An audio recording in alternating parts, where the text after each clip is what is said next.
experience when I work as a journalist for leftist organization from El Salvador, but I was working in Mexico as a journalist.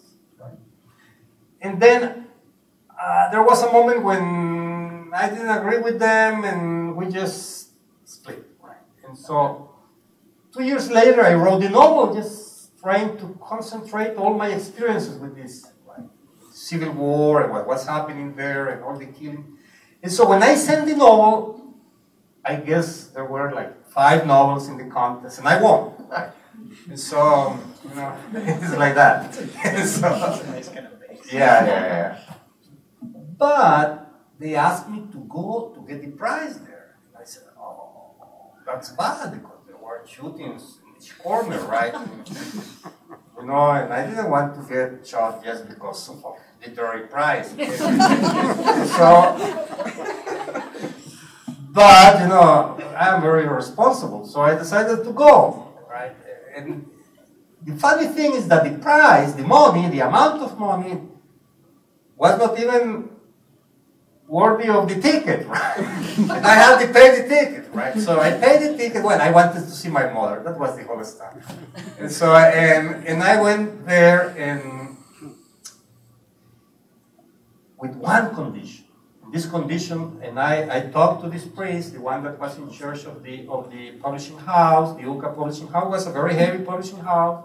They published like 40 books a year, and the army bombed that publishing house every 2 years or once a year, because, you know, they didn't like, you know, the army was a fascist army. They didn't like books. So,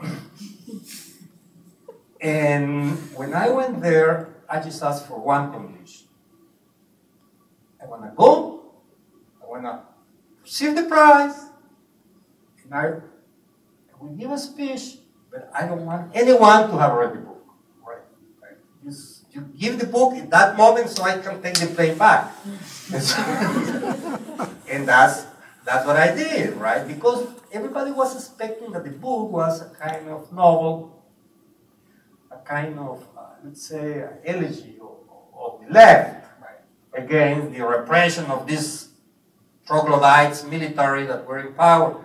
But the book was really on the fighting inside the left. And by that time, I was deeply influenced by Milan Kundera and by this kind of writing, how all this idea of socialism and communism was completely corrupted from inside. And I had this case of 2 high-level leaders of the Salvadoran Revolution that killed themselves. I mean, they just killed themselves because they hate each other and because political reasons, of course.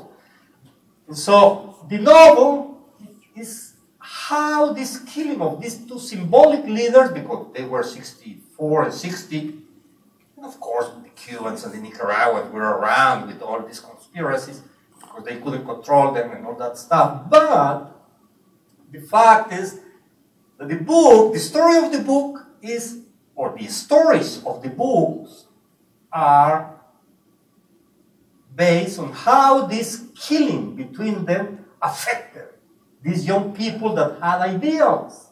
And how you had ideals that you were fighting against all those criminals that were in the army, and suddenly you discover that the criminals are too in this side. And so that's the story of the novel. That's why I didn't want them to distribute the novel before I went there, because, you know, some people from the left could get very, very, you know, well, after that, they accused me of being a CIA agent or typical stuff, right? And it's true that, like, the priest who helped oversee the university, they were assassinated. Oh, they were assassinated 6 months later, yes, but by the army, of course, but not because of my novel, of course. I was kind of deeply, I mean, was in the middle of the wars, offensive by the guerrilla. The guerrilla took the capital city. And so the American army, the Americans said, if you take power, we are going to invade. Right. And so in that moment, the army said, well, we cannot kill the guerrillas, so kill the priest. Right? So, how are these? Is the main feature of that art. One of the things that runs throughout the novels, at least that have been translated in English, is paranoia. And it's clear from that story alone that there's like reason for this paranoia. Yeah, paranoia is a way of being realistic in my country. It's a way, the way of surviving. I mean, if you're realistic and you try to survive, you are paranoid. Right. If you are not paranoid, you'll die, of course. that comes up a lot. So I was going to digress from that idea, though, for 1 second, in that, so Dance with Snakes, going back to that for a moment, is very visceral. It's almost like it really is like a horror novel. Like, the way that there's a character in there, Rita Mena, is that right? Who is the media correspondent, the newscaster, who's kind of covering the idea that this guy is driving around in this car with these 4 snakes and going into like shopping malls and murdering all these people, and it's like horrifying everyone. And she freaks out about it, and she's very, very scared. And there's a real moment of like the fear that there's anything could come and destroy you. And it's a very visceral, very immediate sort of fear. The other book of yours that actually kind of got you in trouble, if I understand right, and like why you sort of live in the city of asylum and sort of in exile, is the book called Revulsion, Thomas Bernhard in San Salvador, which has been translated in English but is not published in English. But there's I'm going to read you guys one short paragraph, because if anyone knows about Thomas Bernhard, like this is like you are channeling him. Like this is very much a Bernhard sort of vibe. So real quick, here's a paragraph that was translated by I can't remember who the guy's name. Mauro Javier Cardenas translated this for an interview they did. So here's the story in which this character is talking to another character named Moya. It's incredible, Moya, really incredible. Human stupidity has no limits, particularly in this country, where people take stupidity to unimaginable records. Only in this way can one explain that the country's most popular politician of the last 20 years has been a criminal psychopath. Only in this way can one explain that a criminal psychopath who has sent thousands of people to be killed in his anti-communist crusade has become the most popular politician. That a criminal psychopath who sent the Archbishop of San Salvador to be killed has become the most charismatic, most loved, not only by the rich, but by the population in general, of revolting fact of monstrous proportions. If you think about it carefully, Moya, a criminal psychopath killer of archbishops turned into a heroic forefather, a criminal psychopath transmuted into the statue that is a good part of the population worships, because that murderer tortured blasphemed with such glee that his tongue was putrefied with cancer, his throat was putrefied with cancer, his body is putrefied with cancer. Only in this country and with this people can a barbarism of such dimensions happen, a revolting fact so flagrant, like converting a criminal psychopath into a heroic father, said Vega. All one sentence, all very like an intellectual sort of diatribe against the situation, which is very much opposed to like Dance with Snakes, which is much more like immediate, much more there. But this book, how was this book received?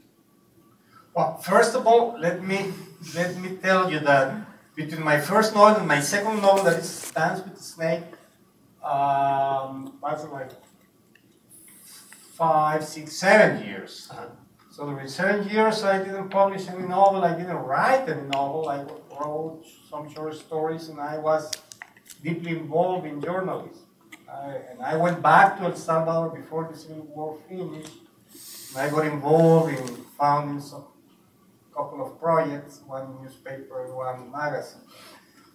And so, 1995, the projects I were in just collapsed. I mean, we were a failure. So, and I left, and I wrote almost both books at the same time.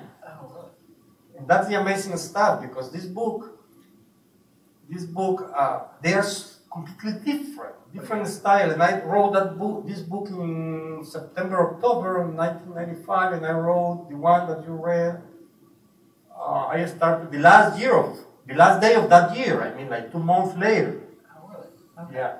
And so, how the book was received? The book was published in El Salvador. I was in Guatemala.